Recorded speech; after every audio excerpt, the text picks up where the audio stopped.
Now ये question तो बहुत one of the very first chapters का क्वेश्चन है, तो आई थिंक ये सारे बच्चों ने बना दिया होगा।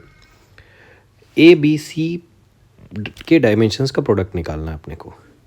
तो हम लोग इसमें क्या कॉन्सेप्ट लगाते हैं कि कभी भी कुछ क्वांटिटीज़ अगर ऐड सब्ट्रैक्ट या इक्वेट हो रही है, तो जितनी भी क्वांटिटी ऐड सब्ट्रैक्ट या इक्वेट हो रही है सबकी डायमेंशन क्या होनी चाहिए, सेम होनी चाहिए। मैं कई बार आपको एग्जांपल दे चुका हूँ कि 5 kg और 2 मीटर को ऐड करने का कोई मीनिंग नहीं है, बिकॉज दोनों की डायमेंशन क्या है, डिफरेंट है। तो ऐड वही होगा जिसकी डायमेंशंस क्या होगी, सेम होगी। नाउ ये वेलोसिटी, तो वेलोसिटी की जो डायमेंशन है LT-1 होती है डिस्टेंस अपॉन टाइम। वो मैच होना चाहिए ए और टाइम के स्क्वायर से। तो इसको आप AT² लिख लो, प्लस ऊपर लिख लो आप BT, और नीचे C प्लस T को लिख दो T। क्यों भाई? क्योंकि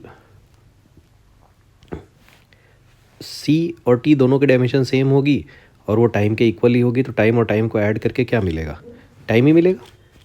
तो एक चीज़ तो यहाँ से पक्की होगी कि C जो है वो T है, क्योंकि वो T के साथ ऐड हो रहा है, तो वो भी टाइम होना चाहिए। अब यहाँ से बेसिकली प्लस को हटा के आप इक्वल लिख सकते हो दोनों की डायमेंशन, ठीक है, यहाँ इक्वल लिख सकते हो। This is AT² and this is BT, ठीक है। इसको अच्छे से लिख देता हूँ मैं, ऊपर BT है और नीचे T है। अब इन सब की डायमेंशन सेम हो गई। तो अगर आप ध्यान से देखो तो A की डायमेंशन कितनी आ रही है यहाँ से, अगर आप डिवाइड कर दो तो LT-1 डिवाइडेड बाई T², तो ये आ जाएगा LT-3। This is basically LT-3। और इन दोनों टर्म्स को अगर आप इक्वेट करो तो डायरेक्टली B क्या दिख रहा है, LT-1। तो अब क्या क्या मिल गया मुझे, A मिल गया, B मिल गया, C मिल गया। इन तीनों का प्रोडक्ट करोगे तो क्या मिलेगा बच्चों, L का स्क्वायर मिलेगा और T की पावर -4 और 1 मतलब -3 मिलेगी।